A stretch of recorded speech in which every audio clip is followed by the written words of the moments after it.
राधे राधे, जय नंद लाला की। आपका स्वागत है हमारी एक नई वीडियो पे, मेरो नंद लाला चैनल की एक नई वीडियो पे। और आज जैसा कि मैं बता दूं, आपने हमारे थंबनेल में देखा ही होगा कि जिस तरीके से हम गौर पूर्णिमासी मनाने के लिए आए हुए हैं इस्कॉन टेम्पल में। तो हमने सोचा क्यों ना यार अब की बारी एक अलग तरीके से होली मनाई जाए, क्योंकि मैं बता दूंगा आपने मेरी पहली वीडियोज़ में देखा होगा कि हम नंदगांव बरसाने की लठामार होली खेल के आए थे। तो दिल्ली में आके होली खेलने का तो मन होता ही नहीं है कि यहाँ पर होली खेली जाए। तो अभी हम आ चुके हैं। आज हमारा कुछ प्रोग्राम था कि कुछ होली स्पिरिचुअल मनाई जाए। स्पिरिचुअल किस तरीके से मनाई जाएगी, तो आप भी कभी आना चाहे तो आ सकते हैं, क्योंकि यहाँ पर मैं बता देता हूँ फागुन मास की जो पूर्णमासी आती है उस दिन, फागुन मास की पूर्णमासी के दिन यहाँ पर मनाई जाती है गौर पूर्णिमा। और गौर पूर्णिमा किस उपलक्ष्य में बनाई जाती है थोड़ा सा मैं बता देता हूँ कि ये गौर पूर्णिमा का फेस्टिवल जिस प्रकार से कृष्ण की जन्माष्टमी मनाई जाती है, कृष्ण के जन्म पर जन्माष्टमी मनाई जाती है, उसी प्रकार से यहाँ पर जो ये गौरांग महाप्रभु हैं उनके जन्म दिवस पर उसी प्रकार से यहाँ पर गौर पूर्णमासी मनाई जाती है, गौर पूर्णिमा मनाई जाती है, जिसको कि ये गौर पूर्णिमा बोलते हैं। और बिल्कुल उसी प्रकार से और उसी हर्ष उल्लास से यहाँ पर वही गौर जिस तरीके से जन्माष्टमी मनाते हैं उसी तरीके से उसी बड़े लेवल पे ये लोग इस्कॉन वाले यहाँ पर मनाते हैं गौर पूर्णमासी। तो आपको मैं बताऊंगा कि गौर पूर्णमासी क्यों मनाया जाता है और ये गौर महाप्रभु कौन थे और इनका जन्म कहाँ हुआ था। इन सारे क्वेश्चनों को सुनने के लिए आप हमसे जुड़े रहें, तो आपको दिखाएंगे किस तरीके से ये गौर पूर्णमासी यहाँ पर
तो जैसा कि मैं आपको बता देता हूँ ये गौर पूर्णिमा क्यों मनाई जाती है। गौर पूर्णिमा का मनाने का मेन मकसद यही है, जिस तरीके से कृष्ण जी की जन्माष्टमी मनाई जाती है और उनका गोकुल में जन्म हुआ था। इसी प्रकार से बताया जाता है कि जो गौरांग महाप्रभु हैं उनका जन्म हुआ था नदिया डिस्ट्रिक्ट में, बंगाल में एक नदिया डिस्ट्रिक्ट की एक जगह है, वहाँ पर इनका जन्म हुआ था। और इनका नामकरण जब होने लगा तो पहला नाम है इनका निमाई और दूसरा नाम है सचिनंदन और तीसरा नाम इनका हुआ गौरांग महाप्रभु। तो इन तीन नामों के पीछे भी एक बताया जा रहा है कि तीन नामों के पीछे भी अलग अलग नाम से इनकी अलग अलग लीला है, क्योंकि इनका नीम के पेड़ के नीचे जन्म होने से इनका नाम हुआ निमाई। और गौरांग महाप्रभु, गौरांग इनका नाम इसलिए हुआ क्योंकि ये इनका हर अंग गोरा था, इसलिए इनको गौरांग बोला गया। और तीसरा हुआ इनका नाम सचिनंदन नाम इसलिए हुआ क्योंकि इनकी माता का नाम था सची होने के कारण इनका नाम एक सचिनंदन भी पड़ा। तो इसलिए इनके तीन नाम शुरुआत में हुए थे और इनका जन्म हुआ था नदिया डिस्ट्रिक्ट में। तो उसी प्रकार से आपने कभी अगर सुना हो, जनरल नॉलेज में बताते हैं कि भक्ति आंदोलन, जिस तरीके से बहुत सारे आंदोलन चले उसी प्रकार से एक भक्ति आंदोलन भी चला था। भक्ति आंदोलन को चलाने वाले ये गौरांग महाप्रभु ही थे। कई लोग इन्हें भक्त समझते हैं या कई लोग इन्हें कुछ समझते हैं, बट बताया जाता है कि ये भगवान के स्वयं कृष्ण के अवतार थे। और कृष्ण के अवतार होने के कारण ही ये इस जगत में, जब पहले कृष्ण आए थे उसके बाद में जब इस जगत में भक्ति का अभाव कम हो गया था, तो उस अभाव को देखते हुए कृष्ण ने दोबारा अवतार लिया और दोबारा अवतार में इन्होंने अपना अवतार गौरांग महाप्रभु से लिया और दोबारा से इन्होंने भक्ति की जो एक आंदोलन और भक्ति की लहर जो लोगों के अंदर चलाई थी वो इसी प्रकार इन्होंने ही चलाई। अभी चलते हैं, यहाँ पर क्या है, अभी हो रही है यहाँ पर गौर आरती के मैं आपको दर्शन कराता हूँ।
हरे कृष्णा।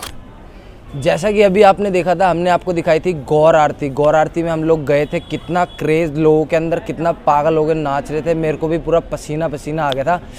तो अभी आपने गौर आरती का दर्शन किया। अब मैं गौर आरती बता देता हूँ कि इस्कॉन में क्या है कि सुबह की मंगला आरती होती है। मंगला आरती में थोड़ा सा मैं बता देता हूँ कि मंगला आरती में ये लोग गुरु वंदना करते हैं, गुरु को, अपने गुरु की आरती करते हैं गौर सुबह मंगला आरती में। फिर उसके बाद में यशोमती नंदन एक दोपहर को राजभोग आरती होती है। फिर उसके बाद में एक आरती होती है शाम के टाइम में, जो कि शाम के टाइम में ये लोग करते हैं गौर आरती। ये डेली होती है। तो ये क्या होती है कि सर्दियों में थोड़ा सा क्या है कि जब अब सर्दियाँ चालू हो जाती हैं तो शरद ऋतु में इनकी आरती का टाइम हो जाता है 6:30 से लेके। तो अब जैसे कि आज से पूर्णमासी, फागुन मास की पूर्णमासी चालू हो चुकी है और आज से एक तरीके से गर्मियां आ गई हैं, गर्मियां चालू हो गई हैं। तो आज से इनका गौर आरती का जो समय, गौर आरती का समय भी इनका थोड़ा सा चेंज हो गया है। आज से ये भी चेंजेस आता है यहाँ पर कि गौर आरती जो होने का टाइम होता है, अभी तक 6:30 तक होती थी कल तक, आज से क्या है कि 7 बजे गौर आरती होगी। तो ये गौर आरती में आप जितना कि मैंने आपको अभी इन वीडियोस में बताया है गौर महाप्रभु के बारे में, गौरांग प्रभु के बारे में, तो अगर आप इससे ज़्यादा आप जानने की इच्छा रखते हैं, इनसे ज़्यादा अगर आप जानने की इच्छा रखते हैं तो आइए इस्कॉन में, और इस्कॉन में आकर जानिए लोगों से। क्योंकि ये एक क्या है कि international society of Krishna consciousness, ये एक ओनली ऑन एक टेम्पल नहीं है। ये टेम्पल ना होकर के ये एक पूरी संस्था, एक इंस्टीट्यूट है जहाँ पर कि वेदों के बारे में आपको ज्ञान दिया जाता है। इन सारी चीज़ों का ज्ञान, पूरा वेद मंत्र किस तरीके से, इन सारी चीज़ों का भंडार है, यहाँ पर ज्ञान है। तो आप इससे ज़्यादा अगर आप और इच्छा रखते हैं जानने की तो आइए। इस्कॉन में ऐसे बहुत से फेस्टिवल होते हैं और भी सारी चीज़ों का होता है। तो आज हमने देखा किस तरीके से गौर पूर्णमासी हुई, और आप भी चाहते हैं कभी इसी प्रकार की आना यहाँ पर। आप भी अगर चाहते हैं कि अपनी होली को कुछ स्पिरिचुअल बनाना, पानी गली में, आपको पता ही है आजकल किस तरीके से होली मनाई जाती है दिल्ली के अंदर, गलियों में क्या क्या हाल होता है, कौन किस तरीके से। तो आप भी आ सकते हैं। शाम के टाइम चालू होती है ये गौर पूर्णिमा, जो कि पूर्णमासी के दिन, जैसा कि आपने पहले सुना होगा मेरी वीडियोस में, पूर्णमासी के दिन ही मनाई जाती है। तो मिलते हैं आपसे। राधे राधे, जय नंदलाल।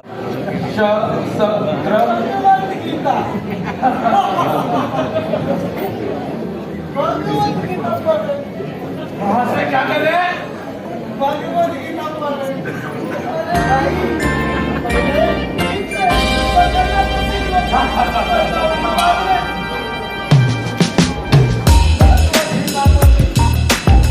अरे भाई, ये तो है पटुआ, इसके लिए तो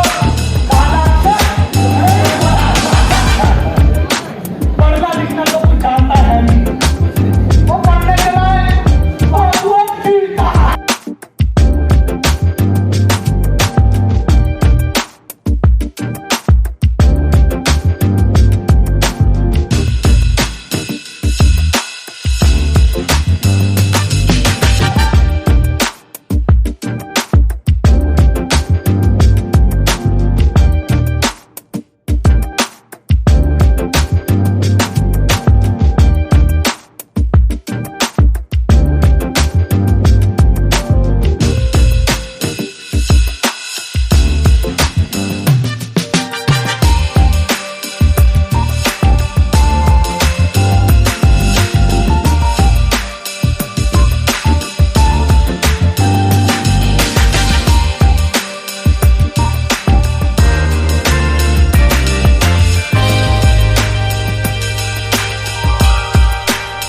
जैसा कि अभी आपने देखा था कुछ नाटक भी दिखाए गए थे ऑडिटोरियम में, इस्कॉन के ऑडिटोरियम में यहाँ पर नाटक प्रस्तुत किया था, वो मैं बता देता हूँ। नाटक प्रस्तुत किया गया था वो जो गौरांग महाप्रभु की जो जीवन की लीलाएं थी, उन्होंने किस प्रकार की लीलाएं उनके साथ में हुई, क्या क्या उनके लीलाओं का विवरण था, तो उसी प्रकार से यहाँ पर नाटक प्रस्तुत किया गया था वैकुंठा के प्लेयर्सों द्वारा, जो कि यहाँ के वैकुंठा के प्लेयर्स हैं, जो कि वही नाटक प्रस्तुत करते हैं। वहाँ पर अच्छे आर्टिस्ट भी हैं जो कि इस नाटक को प्रस्तुत किया, नाटक ऑडिटोरियम में प्रस्तुत किया गया। तो आओ देखते हैं और भी क्या क्या प्रोग्राम होने वाले हैं और बने रहिए हमारे साथ इस वीडियो। ये हमारा चल रहा है प्रसाद, यहाँ पर सब लोग प्रसाद पा रहे हैं। यहाँ पर एक्चुअली में क्या आज फास्टिंग थी, वो मैं आपको थोड़ी देर में बताऊँगा किस तरीके से यहाँ पर फास्टिंग भी रखी जाती है गौर पूर्णिमा के दिन पे। जैसे कि जन्माष्टमी पे होती है, ऐसे यहाँ पर मून राइज तक जो रखी जाती है फास्टिंग, उसके बाद में उसी का फास्टिंग का ही प्रसाद है ये पूरा।